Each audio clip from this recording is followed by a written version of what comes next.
कामों में हम अपने आप को भी धोखा दे देते हैं। भाई कुछ लोग ऐसे करते हैं, उनको ये बात तो समझ में आती है कि भाई पाठ पर सत्संग पे जाना अच्छी बात है, वो चले भी आते हैं, उनको टाइम भी मिल जाता है, सत्संग में बैठ भी जाते हैं, लेकिन उनका ध्यान कहीं और होता है। जैसे पाठ समाप्त हुआ तो ये करूँगी, फिर यहाँ जाऊँगी, फिर ऐसे बात करूँगी, फिर इसको ले आऊँगी, फिर ये करूँगी। मेरा बच्चा ट्यूशन पढ़ाई कर रहा है कि नहीं कर रहा है पता नहीं। मतलब आप पाठ पढ़ रहे हैं और आपका पूरा ध्यान कहीं और है, तो वो अपना पाठ लेकर नहीं लगता। देखिए,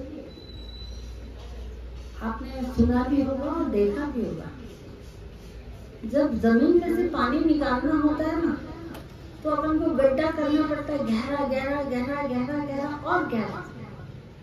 जब तक पानी नहीं निकले तब तक अपन को गड्ढा गहरा करना पड़ता है। अपन ये नहीं देखते कि 3 फुट हो गया या 100 फुट हो गया या 200 फुट, ये नहीं देखते हैं। अपन ये देखते हैं कि पानी आया कि नहीं आया। जब पानी निकल जाएगा तब अपन बोले हाँ, अब अपन को सफलता मिल गई। तो उसी तरह से जब आप भक्ति करते हो ना, जब भी आप कोई भी एक जपजी साहब का पाठ करते हो, मूल मंत्र का पाठ करते हो, उस समय आप भगवान को बोलना, भगवान मैं कहीं भी हूँ, कैसा भी हूँ, किसी भी स्थिति में हूँ, मैं अभी जो भक्ति कर रहा हूँ वो मेरी भक्ति ऐसी लेके लगाओ, ऐसी लेके लगाओ कि जन्मों जन्मों तक मेरा जन्म सफल हो जाए। ड्रिल करते हैं ना, तब तक करते हैं जब तक वो दीवार में छेद नहीं हो जाता है, तब तक वो मशीन चलती रहती है।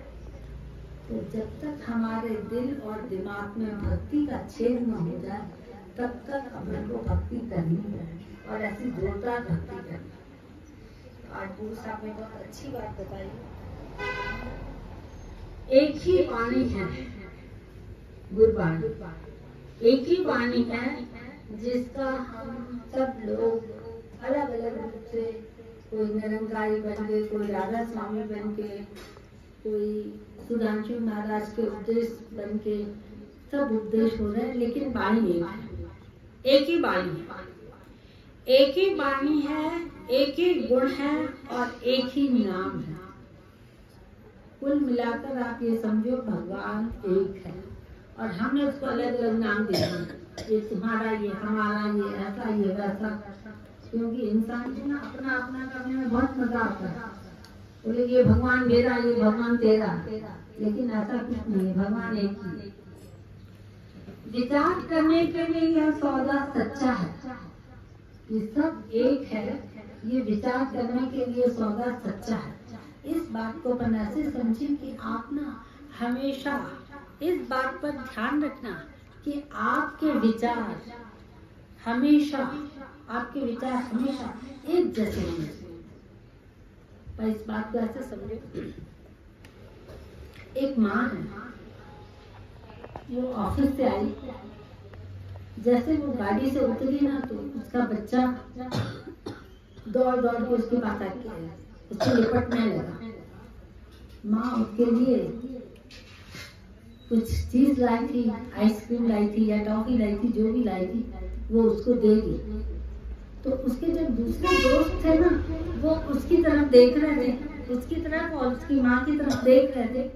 उसकी माँ ने उसके दोस्तों को बुलाकर उसको दे दिया।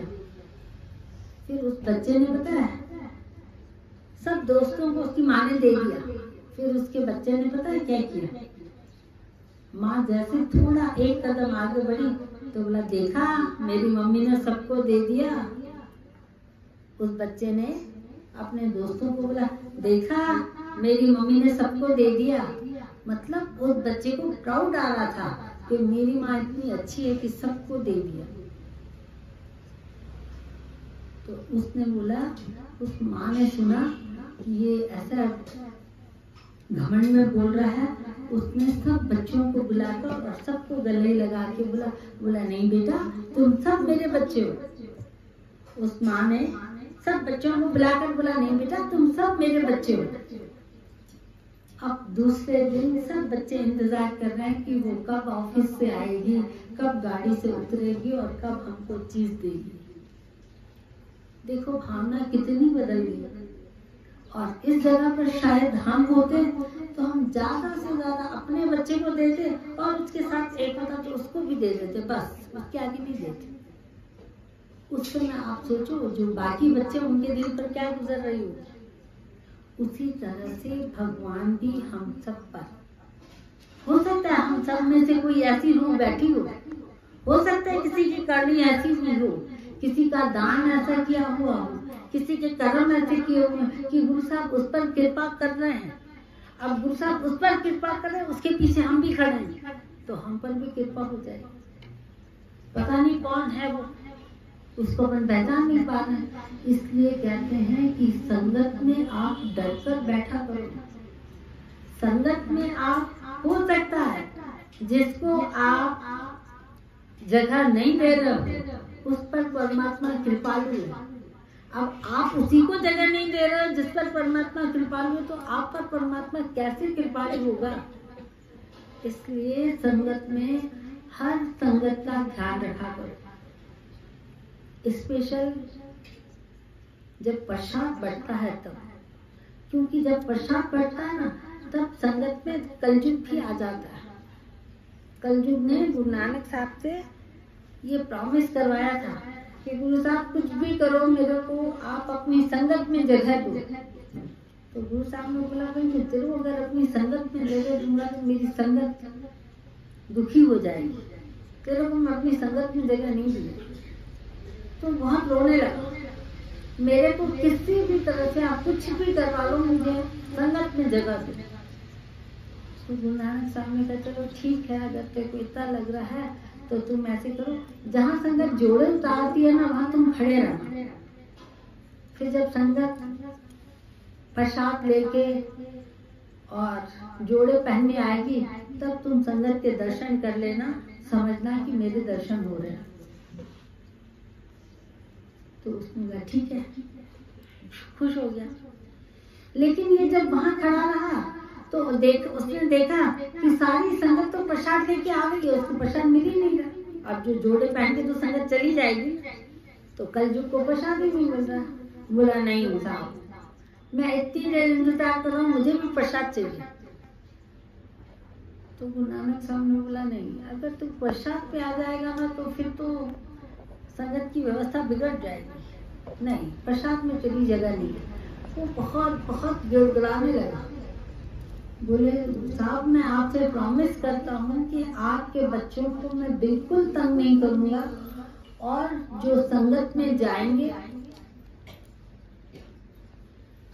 जो प्रसाद लेंगे, जो प्रसाद खाएंगे, उनका मैं भला करूँगा, मुझे प्रसाद में जाना। तो गुरु नानक साहब ने सोचा कि ठीक है, ये भी बच्चा है। उन्होंने उनको परमिशन दे दी कि जहाँ प्रसाद बटेगा वहां तुम आ जाना। अब आपको देखो पता है जहाँ प्रसाद बटता है कैसा माहौल होता है। अपन को कंट्रोल करना थोड़ा मुश्किल हो जाता है। उस समय थोड़ा कलयुग आ जाता है, थोड़ा सा भारी पड़ जाता है, लेकिन इसके बावजूद भी गुरु साहब कृपा करते हैं। तो ये हमारे ऊपर गुरु साहब की कृपा है। विचार करने के लिए यह सौदा सच्चा है और दुकान भी सच्ची है। सत्संग आपकी सच्ची दुकान है और सौदा अमृत वेले का नियम आपका अच्छा सौदा है, जिसके भंडार रत्नों से भरे हुए हैं। अब आप किराने की दुकान पर नमक लेने आ गए और आपको नमक के साथ हीरे जवाहर फ्री मिल रहे हैं, तो उस दुकान पे तो आप जाओगे ही जाओगे ना, जाओगे ही जाओगे। वो दुकान है आपकी संगत।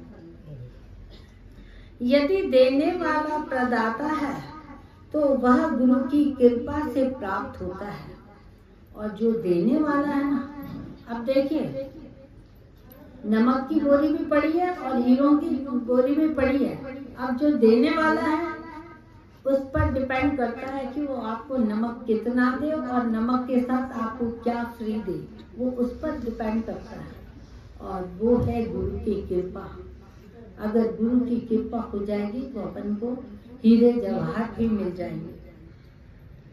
जिन्होंने अपार प्रभु का नाम रूपी सच्चा सौदा कमाया है उन्हें सदैव लाभ है। जिन्होंने अमृत वेले आकर नाम जपा है उन्होंने सच्चा सौदा कमाया है और वो सदा हमेशा लाभ में होते हैं। उन्हें इस विश्व रूपी संसार में रहकर नाम अमृत प्रकट होता है। भले संसार कितना भी गंदा अपन बोल रहे हैं ऐसा भी होता है, ऐसा भी होता है, ऐसा भी होता है, अपन ये बोल रहे हैं, सोच रहे हैं, कह रहे हैं, सुन रहे हैं, उसके बावजूद भी हमारे साथ ऐसा नहीं होगा, क्योंकि हमारे ऊपर एक कृपा है, हमारे ऊपर एक गुरु का हाथ है। और जिसके ऊपर गुरु का हाथ है ना, वो ये समझ ले कि उसका कभी भी बुरा नहीं होता। देखिए, बचपन में मैंने बहुत अच्छी सेवा करी, उसका फल आज मुझे मिल रहा है, मैं बहुत सुखी हूँ। तो मुझे मालूम है कि दुआओं ने काम किया है। अब वो दुआएं कमाने के लिए मैं और मेहनत करूंगी ताकि मैं आगे भी चल के सुखी हूँ, आगे भी मेरे ऊपर परमात्मा की कृपा बनी रहे। उन्हें इस विश्व रूपी संसार में रहकर नाम अमृत प्रकट होता है, लेकिन यह अमृत रस प्रभु अपनी कृपा से ही पिलाता है। ये ध्यान रखना। कभी कभी भाई ऐसा भी होता है, जो अमृत वेले उठते हैं, मेरे को अभी वो महापुरुष का नाम याद नहीं आ रहा है, एक महापुरुष थे भाई, बहुत भक्ति करने वाले, बहुत भक्ति करने वाले। जब उनका अंतिम समय आया तो भी वो एक दरबार में थे और एक पेड़ के नीचे खटिया पर पड़े हुए थे। ऐसे लग रहा था कि अब इनका शरीर शांत हुआ, अभी हुआ। इतने में उस पेड़ में से एक बेर उनके पैर के ऊपर गिरा और उनको उस बेर को खाने की इच्छा हुई। अब बेर गिरा पैर पर, इनकी हालत खराब, ये उठकर वो बेर उठा ना सके और खा ना सके। अब इनकी पूरी वृत्ति चली गई कि मुझे बेर खाना है, मुझे बेर खाना है, बेर।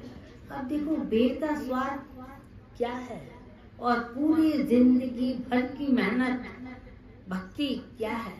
लेकिन जब उनका शरीर शांत हो रहा था, उनका पूरा ध्यान उस बेर में पड़ गया, तो इनको अगला जन्म मिला बेर के कीड़े का जन्म। सारी मेहनत खराब। तो अपन को इस बात का ध्यान रखना है कि संगत में बैठकर हम गंदे विचारों की तरफ ना जाएं। अगर आपका सुखमनी साहब का पाठ पढ़ते समय आपका मन इधर उधर भटकता है ना, तो आप सुखमनी साहब के शब्दों का अर्थ अपने आप मन में सोचना शुरू करो। प्रभु का सिमरन सबसे ऊंचा, तो आप अपने मन को समझाओ कि भगवान का नाम सबसे ऊंचा है, मेरे को वो जपना है, मेरे को ये सोचना नहीं है। ऐसे करके आप अपना मन भक्ति में लगाओ ताकि गुरु साहब कृपा करें। हे नानक, सत्य स्वरूप परमात्मा की स्तुति करे, वह संवारने वाला प्रभु धन्य है। अब ये आखिरी लाइन पर जब हम पहुंचते हैं कि परमात्मा की भक्ति करो और भक्ति करने से वही हमको संवारेगा। आपको पता है कि जब लड़की की शादी होती है तब एक रस्म होती है कि लड़की की मांग में सिंदूर भरा जाता है और मांग में सिंदूर उसका हस्बैंड भरता है, ठीक है। और उसमें उस सिंदूर में, सिंदूर भरने में और कोई उसको हेल्प भी नहीं करता, और वो खुद उसके मांग में सिंदूर भरता है। जब मांग में सिंदूर भरता है ना, तब उस लड़की को एक निश्चित सहारा मिल जाता है कि अब मेरे साथ कोई ताकत है, अब मैं अकेली नहीं हूँ, अब मेरे सुख दुख में मेरे साथ चलने वाला कोई है। और वहां से उनका प्यार शुरू होता है, और वहां से उनकी गृहस्थी की जिंदगी शुरू होती है। अब जिसने प्यार से इस बात को स्वीकार कर लिया कि आज से तुम मेरे सहारे, मैं तुम्हारा सहारा, ये बात दोनों ने अगर कर ली तो दोनों की जिंदगी बहुत अच्छी है। और किसी ने कहा हिसाब लूंगी और ये करूंगी और वो करूंगी, फिर आप देखो फिर कलयुग क्या कहना चाहता है। इसलिए हमको भी अपने भगवान पर वैसा भरोसा रखना है। पति पर कैसा भरोसा रहता है भाई? रात को 2 बजे आपको पति आपको बोलेगा उठ मेरे साथ चल, तो आप तैयार हो जाओ, हाँ चलो ना। और उसी जगह अगर आपका भाई आपको बोले कि दीदी मेरे साथ चल तो सही, तो आप उसको बोलोगे मैं तेरे साथ चल तो रही हूँ, लेकिन बता तो सही कहाँ ले चल रहा है। यह है भाई और पति में फर्क। तो ऐसा हमारा भगवान पर भरोसा होना चाहिए जितना आपको अपने पति पर भरोसा है।